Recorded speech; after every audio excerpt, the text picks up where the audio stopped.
Gloria a Dios. ¿Lo han muteado? ¿Habéis muteado? Este es el 4, vale. Vamos a ver si va. Bien, hermanos, buenos días, bendiciones para todos. Bienvenidos a la casa del Señor, a la presencia del Señor. También a aquellos que nos siguen por redes sociales, les mandamos un cariñoso saludo. Bien, pues vamos a continuar tratando el tema que llevamos varias semanas con él, que es que estamos en una guerra espiritual. La guerra es algo que crea división, ¿verdad? Los que están en un lado y los que están en otro. Las guerras nunca son buenas, los conflictos, los enfrentamientos, a nivel, digamos, de naciones, pero también a nivel personales, de personas entre sí. En la propia iglesia, hermanos contra hermanos, también existen guerras y conflictos. Entonces, estamos precisamente tratando sobre la guerra que como cristianos estamos manteniendo y que siempre se ha mantenido a lo largo de los siglos. Podemos analizar la historia y ver los grandes enfrentamientos que ha habido siempre entre los que creen y los que no creen, incluso dentro de los propios creyentes. Existen divisiones y existen personas que siguen a unos y personas que siguen a otros. He de deciros que no todos aquellos que se llaman cristianos son cristianos, sino aquellos que lo demuestran. ¿Y cómo se demuestra que uno es cristiano verdadero? Siguiendo la palabra de Dios, pero siguiéndola sin adulterarla. Hay personas, hay sectas, hay enseñanzas envenenadas que producen muerte espiritual. El agua envenenada te produce quizá enfermedades, pero también la muerte te puede producir. El agua que simboliza en la Biblia, el agua simboliza la palabra de Dios, tiene que estar pura y limpia. La doctrina que predicó Jesucristo, le predicó a sus discípulos y fue predicando por toda Galilea, y que los discípulos transmitieron generación tras generación, pero que a lo largo de los siglos han ido interviniendo la mano humana para distorsionar, para cambiar algunos conceptos y bases bíblicas que no se pueden tocar. Porque se puede tocar alguna cosa superflua, que si yo levanto las manos o no las levanto, pero lo que no se puede tocar son las bases, los pilares en los que se basa la Iglesia. Los pilares no se pueden tocar, las enseñanzas básicas de la palabra de Dios no se pueden tocar, porque entonces nos convertimos en sectarios. Amén. Por tanto, la guerra es una lucha entre el bien y el mal, ¿no? Entre las obras del malvado, de nuestro enemigo, el diablo, y el ejército de Dios, que supuestamente somos nosotros, ¿verdad? ¿Tú te consideras un soldado de Dios? ¿Perteneces al ejército de Dios? Pues tienes que seguir las órdenes del comandante en jefe, ¿verdad? Para que la guerra la podamos vencer, tenemos que seguir la autoridad divina, que es el comandante en jefe de nuestro ejército, ¿verdad? Él es el Rey de Reyes y Señor de Señores, y Él es el que pone la estrategia para vencer al enemigo. Es una lucha, en definitiva, entre la santidad que debemos vivir la Iglesia cristiana, los cristianos, vivir en la verdad, y las tinieblas, el pecado, la mentira, la corrupción dentro de las propias iglesias. Es esa lucha, porque claro, esta lucha crea división, como he dicho. Cuando alguien no está en el orden de Dios, unos, quizá por ignorancia o por amiguismo, se pueden poner de su lado, y otros al lado de la verdad. Ya tenemos una división. El pecado, hermanos, causa división. Por eso mi lucha particular y personal es que el pecado salga de la Iglesia. Es una necesidad, hermanos, imperiosa, y tenéis que apoyarme en eso. No podéis poneros del lado del pecado. Tenéis que analizar la vida de las personas, el testimonio. ¿Cómo puedo yo traer a la iglesia a una persona para que escuche el mensaje si yo estoy viviendo en pecado? Explicarme cómo se come eso. ¿Qué le voy a enseñar yo a esa persona? Jesús vino a salvar a los pecadores, ¿verdad? Vino a que el pecador se arrepintiera y pudiera ser salvo. Pero luego veremos, al final de este pequeño, del primer punto que estamos tratando, para que el enemigo no nos tome ventaja, decíamos que era el arrepentimiento. Luego haré la pregunta. Jesús vino a sanar al que estaba enfermo. En otras palabras, vino a traerles el plan de salvación. ¿A quién? A los pecadores. Para que sean salvos. Pero ¿qué pasa si una persona es salva y se convierte al pecado? Se vuelve al pecado. Luego veremos lo que Jesús dice. Os lo voy a dejar un poco ahí en el aire. Luego lo contaré. Por tanto, hermanos, la lucha es una lucha entre la luz y las tinieblas. Es una lucha entre la palabra de Dios, la verdad, y la mentira, que está amparada y engendrada por el mismo diablo. Y decíamos eso precisamente, que para que el enemigo no tuviera base para condenarnos, acusarnos y destruirnos, son necesarias algunas cosas, y estábamos tratando el tema del arrepentimiento, y que es una responsabilidad de cada persona, de todo ser humano, es una necesidad imperiosa de arrepentirse. El hombre en sí, la persona en sí no se puede salvar a sí misma. La Biblia habla de que estábamos muertos espiritualmente, y un muerto no puede hacer nada por salvarse a sí mismo, por resucitarse. Tuvo que venir Jesucristo, alguien de afuera, y nada más del cielo, nada más y nada menos, para darnos vida, para marcarnos el camino a seguir, para decirle a los pecadores: arrepentíos, que yo he venido a daros vida, a resucitaros, a que salgáis de la esclavitud del pecado.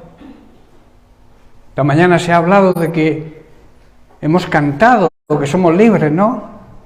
Incluso se nos pregunta: ¿puedes gritar que eres libre? Te puedo preguntar yo a ti: ¿puedes decir que eres libre? ¿Puedes gritarlo? ¿Libre de qué eres libre? ¿De qué eres libre? ¿A qué vino Jesucristo? ¿A hacernos libres de qué? De la esclavitud del pecado y sus consecuencias. ¿Puedes gritar: soy libre? ¿No puedes gritar? ¡Grítalo! Amén no es.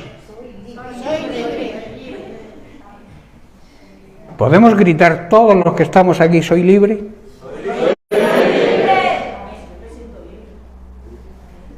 Los mentirosos no entrarán en el reino de los cielos. Lleva cuidado lo que dice. ¿Sabéis una de las cosas que más odia el Señor?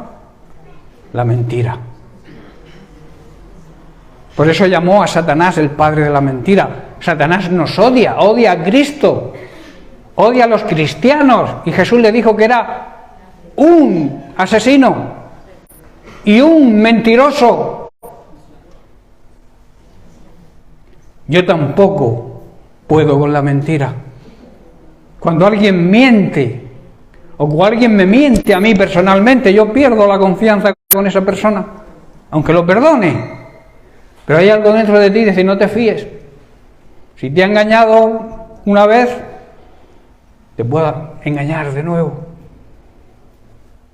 Dios odia la mentira. ¿Por qué odia Dios la mentira? Porque Cristo es la verdad, y en Él no hay mentira. No se halló mentira en su boca. Si Dios te ha hecho libre de la mentira, tú no puedes, si eres creyente verdadero, no puedes mentir. Y no me hables de mentiras piadosas, ni azules, ni verdes, ni rojas. Mentira es todo aquello que falta a la verdad. A veces somos como niños pequeños, que se nos coge haciendo una mala acción y la respuesta es: yo no he sido. ¿Estás comprendiendo, hermano? Dios te va a perdonar si eres un mentiroso, pero Él sabe lo que hay en tu corazón. Yo soy persona humana. Tú me mientes, yo te perdono porque mi obligación es perdonarte. Pero como no soy Dios, me queda el recelo ahí y pierdo la confianza. No sé si te pasa a ti lo mismo. Cuando una persona nos miente, ¿qué ocurre? Por eso Jesús odia la mentira. Y yo también. Hemos hablado, hermano, de la falta de paz en la iglesia. También hablamos de la falta de paz en el mundo. Y hay serias preguntas, y preguntas que yo hacía la semana pasada. ¿Tenemos paz con nosotros mismos? ¿Vivimos en paz? ¿Estamos en paz con Dios y en paz con los hermanos? ¿Estamos en paz con todo el mundo? La Biblia dice: busca la paz y persigue la paz, logra la paz y la santidad. A veces decimos que sin santidad nadie verá al Señor, pero una prueba de la santidad la santidad va precedida de la paz. Cuando alguien no vive en santidad no tiene paz. No tiene paz de Dios. Quizás tenga paz mundana, la paz que el mundo nos ofrece. Pero si tú no vives en la santidad, si tú no has sido transformado, dedicado, apartado de toda contaminación mundana, libre del pecado, tú no puedes tener paz. ¿Estáis comprendiendo, hermanos? Quizás sea duro lo que esté diciendo, porque es muy bonito predicar del amor de Dios. Claro que hay que predicar del amor de Dios. La esencia de Dios es el amor, la misericordia, la bondad, pero también la justicia. Tú no eres juez, ni yo tampoco, pero Él sí. Él es juez y aplica justicia. Y Él nos dice: no te tomes venganza tú mismo, confía en mí, en mi justicia, yo te haré justicia. Por eso la esencia de Dios también es la justicia. Y la Biblia dice en la Biblia que Dios no va a dar por inocente al culpable. Dios no va a dar por inocente al culpable si no se arrepiente. Y si se arrepiente, que sea de una forma sincera y verdadera. Y digo sincera y verdadera porque hay personas que quizás tengan remordimiento de las cosas que hacen mal, pero no se arrepienten. ¿Sabéis por qué no se arrepienten? ¿Y por qué sabemos que no se arrepienten? Porque siguen haciéndolas. Quizá en un momento en que el Señor, el Espíritu Santo los toque, se pongan a llorar, clamen: Señor, ayúdame, pim, pum. Termina la emoción y se vuelven al pecado. Eso es remordimiento, pero no es arrepentimiento, hermano. El arrepentimiento es lo que hizo Pedro, que traicionó 3 veces a Jesús, Judas una. Pero Pedro dio frutos dignos de arrepentimiento. Lloró amargamente. Ese llorar amargamente en los textos originales dice que lloró desde lo más profundo de sus entrañas. No lo hizo de boca para afuera, sino que desde lo más interior de su ser sabía que había ofendido a su Dios que tanto amaba, a Jesús que tanto amaba.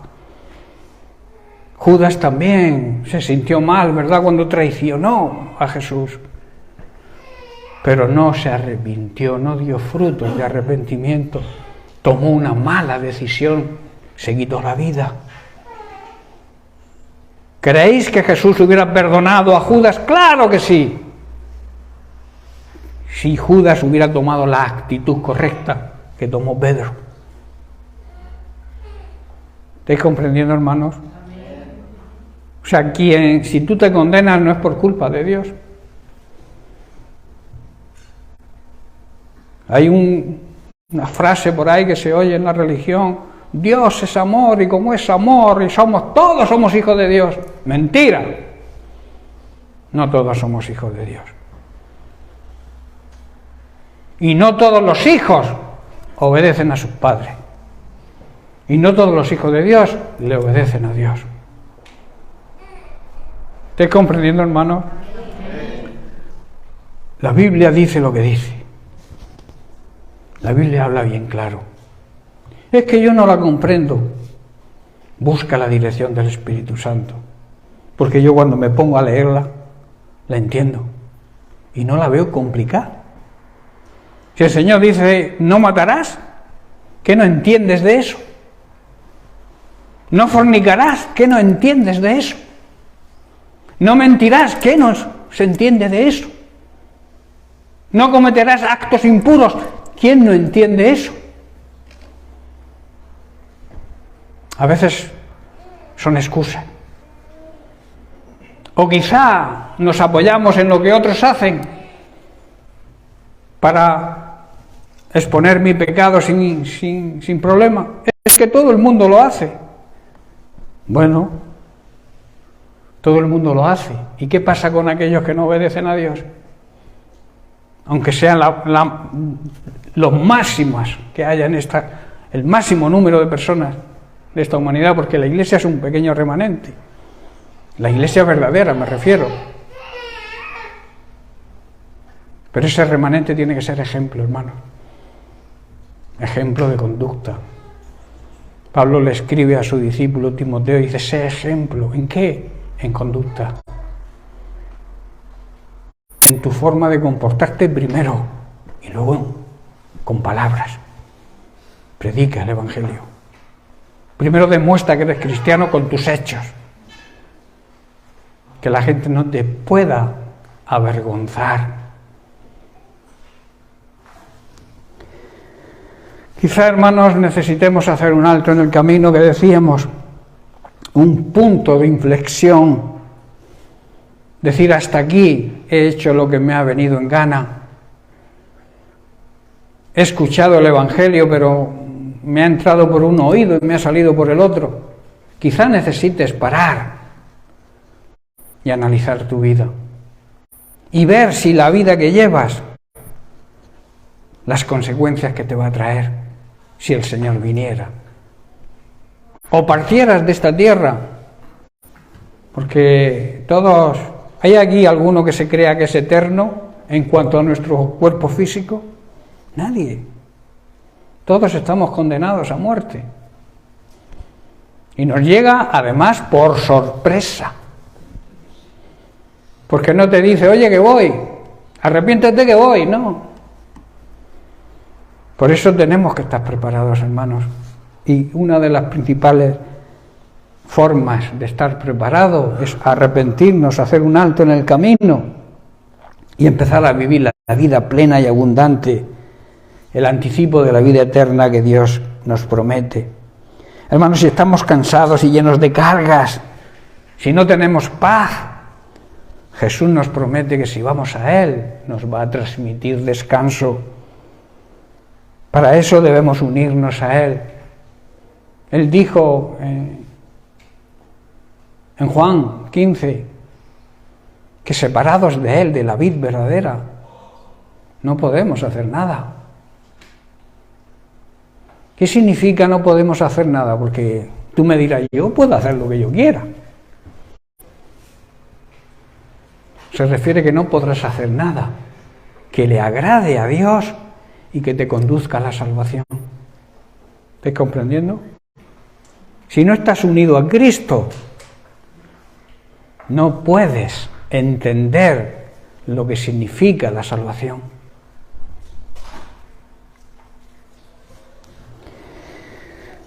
Hermanos, debemos aprender humildad, dominio propio, control. Ese dominio propio y ese control que Jesús siempre demostró. Por eso Él dijo, aprended de mí, Tenéis que aprender del Maestro. Tenemos que aprender de Jesús, que es manso, es humilde y además de verdad. En Hebreos capítulo 4, versículo 16, el escritor de Hebreos nos dice: acerquémonos confiadamente, o sea, con plena confianza, al trono de la gracia, para alcanzar misericordia y hallar gracia para el oportuno socorro. Hermanos, debemos acercarnos en plenitud de confianza y de fe al trono donde encontraremos la gracia de Dios. Ahí es donde vamos a recibir el amor y la misericordia y encontraremos la ayuda que necesitemos en el momento oportuno. Quiero terminar, como he dicho antes, el tema del arrepentimiento y hacer algunas preguntas y una consideración. Jesús vino, como he dicho, a salvar a los pecadores, ¿no? ¿Verdad? Amén. Jesús, su propósito fue ese: venir y predicar el plan ideado por Dios, que era Él enviado a la tierra a cumplir un trabajo, una misión, que era predicar y allanar y explicar cuál era el camino hacia la eternidad, hacia la presencia de Dios, hacia la salvación eterna.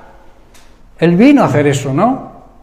Para eso necesitaba relacionarse con los pecadores. Yo no digo que no nos relacionemos con las personas que están en pecado, claro que hay que relacionarse.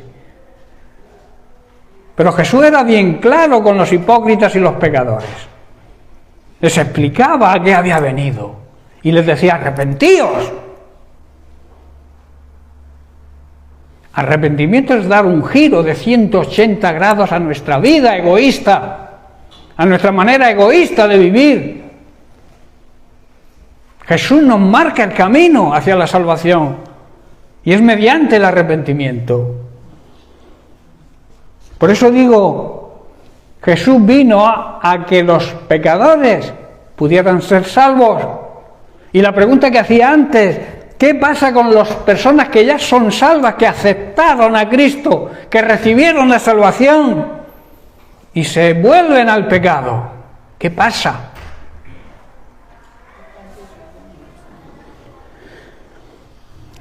Leemos en Marcos para apoyar esto con la palabra de Dios. En Marcos 2:17 Jesús dice que al oír esto, Jesús les dijo: los sanos, los que están sanos, no tienen necesidad de médico, sino los que están enfermos. Y dice: no he venido a llamar a justos, sino a pecadores. He venido a llamar a los pecadores, a hacerles una advertencia que deben arrepentirse. Y mirad que dice Hebreos capítulo 6, versículos del 4 al 6. Dice: porque es imposible que los que una vez fueron iluminados y gustaron del don celestial, del regalo de Cristo, y fueron hechos partícipes del Espíritu Santo, y asimismo gustaron de la buena y sana palabra de Dios y los poderes del siglo venidero. Versículo 6, y recayeron. Dice: es imposible que sean renovados para arrepentimiento, porque están crucificando de nuevo para sí mismos al Hijo de Dios, exponiéndolo a afrenta pública. Tremenda revelación, ¿verdad? No sé si llegáis a entender la profundidad de lo que está diciendo aquí el autor de Hebreos. Cuando un cristiano que ha sido salvo se vuelve al pecado, está vituperando el nombre de Cristo. Está tirando por tierra el Evangelio de Jesucristo. Es imposible lograr que vuelvan a arrepentirse los que una vez fueron iluminados, aquellos que experimentaron las cosas buenas del cielo, que fueron participantes de los dones del Espíritu Santo, que saborearon la bondad de la palabra de Dios y el poder saber lo que el mundo venidero nos ofrece, y luego se alejan de Dios. Es imposible, dice, lograr que estas personas vuelvan a arrepentirse. De ahí la dureza de corazón que hay en las personas que aceptaron a Cristo, que recibieron la bendición de Dios. La dureza, cómo el corazón se les endurece y por mucho que les digas no se arrepienten y siguen pecando. Eso es tremendo, hermanos. La Biblia dice que no se arrepienten, porque el corazón se les ha endurecido, porque son unos desagradecidos que han disfrutado de las bendiciones, de los beneficios de ser hijos de Dios, y lo han negado volviéndose al pecado. Por eso hay personas que actúan así dentro de las iglesias, y además se buscan las amistades para que los apoyen. Y hay algunos, no ofenderos, hay algunos necios que les dan la razón. Que no se ofenda. Hermanos, la verdad hay que decirla aunque duela. La mentira mata, la verdad da vida. El propio Jesús, mirad en Marcos capítulo 3, 28 y 29, el propio Jesús, palabras del propio Jesús, nuestro Señor y Salvador, lo llama a esto el pecado imperdonable.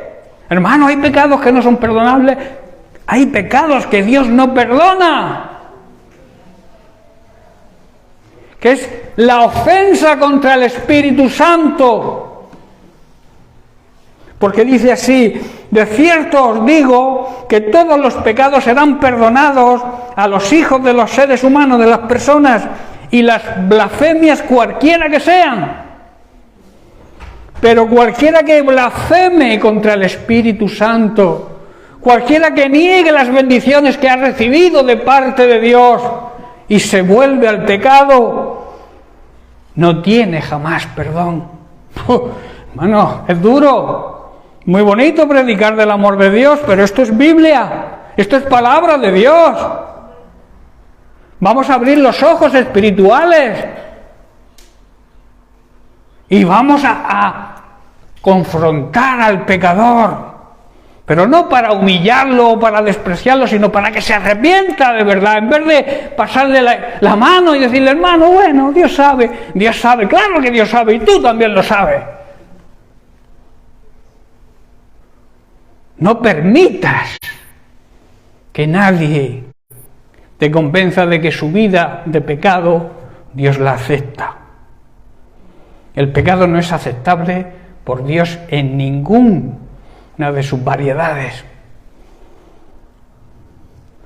Cualquier pecado y blasfemia, está diciendo Jesús, puede ser perdonado.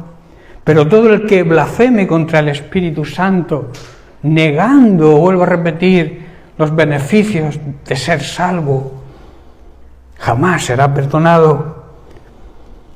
Y esto, hermanos, es un pecado que acarrea consecuencias eternas.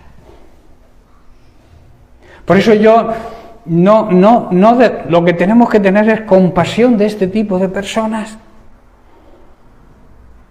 Y a pesar de la dureza de su corazón, intentar por todos los medios que se arrepientan y dejen el pecado.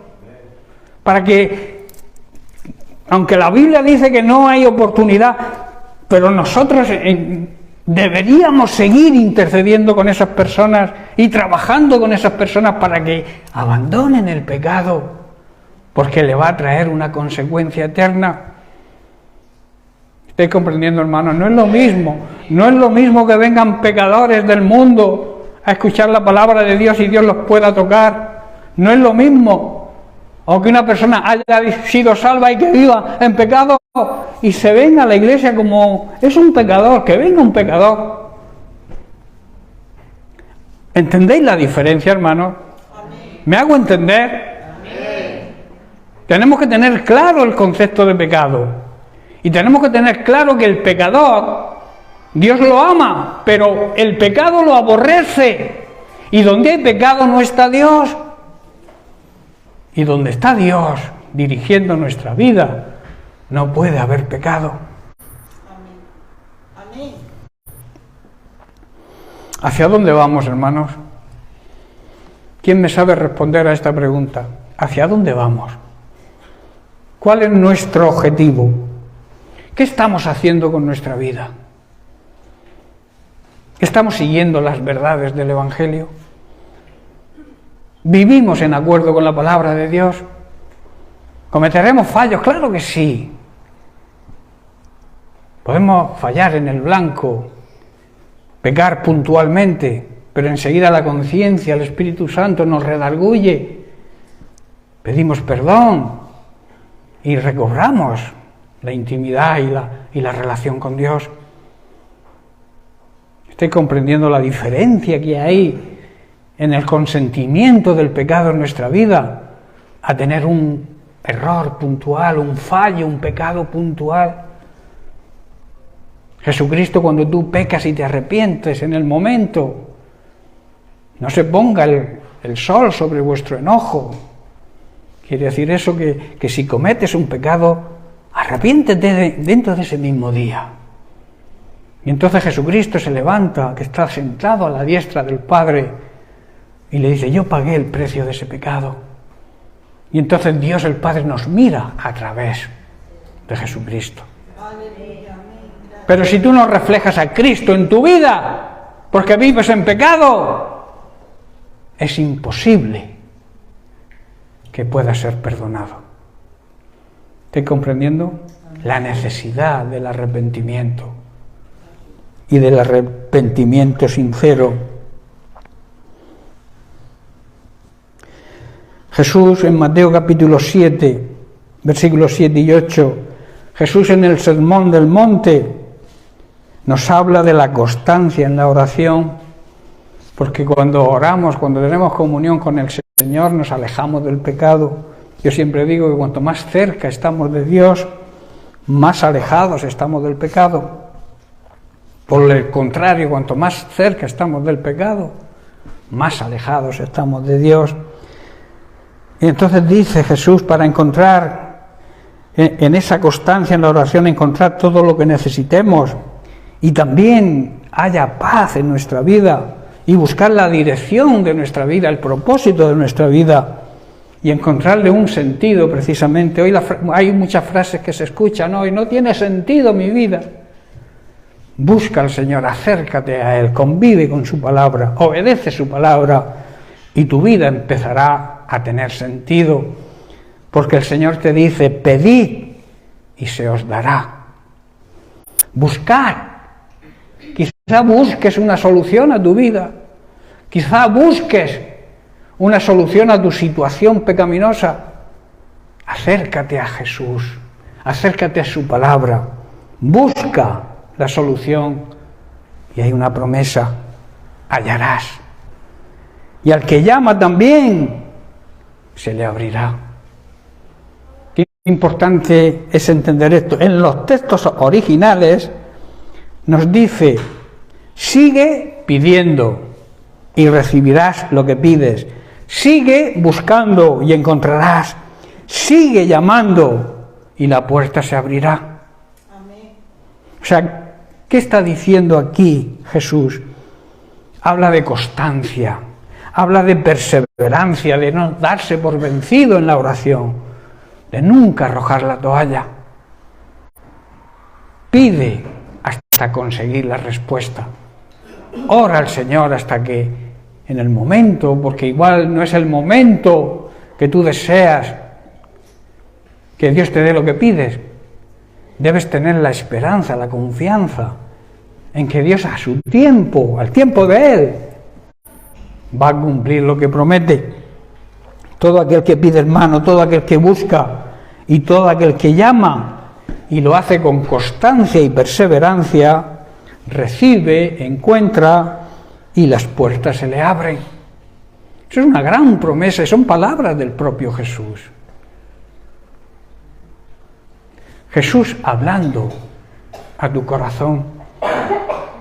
Jesús hablando quizá también a tu mente, que es el campo de batalla que elige Satanás para desviarnos de la verdad, poniendo pensamientos y poniendo cosas que nos aparten y nos priven de la salvación. Hay un concepto que yo considero equivocado, que se predica mucho en las iglesias evangélicas, de una vez salvo, siempre salvo. Una vez que has decidido ser salvo, ya eres salvo, pero ¿y el pecado imperdonable qué? ¿A quién va dirigido? ¿A los del mundo o a la iglesia? El pecado que no se perdona, ¿dónde va dirigido? A aquellos que una vez han sido salvos. Pero si se mantienen en ese pecado, han perdido la salvación, hermanos. Vamos a tener las cosas claras. Como se suele decir por nuestra tierra, no todo el monte es orégano. A veces queremos poner el evangelio todo bonito, y es precioso, y es maravilloso, pero conlleva ciertas cosas que tú y yo, como iglesia, debemos hacer. Busca la paz. ¿Y qué más? La santidad. Sin las cuales, sin la santidad no podremos ver a Dios. Es imposible ver a Dios actuando en nuestra vida terrenal, obrando en nuestra familia, en nuestro matrimonio, en nuestro hogar, en nuestro trabajo, si no vivimos en santidad. Y tampoco lo podremos ver en la eternidad. Empieza a disfrutar la vida plena y abundante que Dios nos ofrece. Toda promesa lleva una contrapartida, que yo digo. Cuando Dios promete, la mayoría de las promesas, hay una que no, que esa, hagas lo que hagas, esa promesa se va a cumplir, que es la venida de Cristo. Ahí no te condiciona a ti a hacer nada. Cristo vendrá, lo ha prometido, vendrá cuando Él lo decida. Cuando el Padre lo decida, Cristo vendrá en su segunda venida. Ahí no puedes hacer nada tú.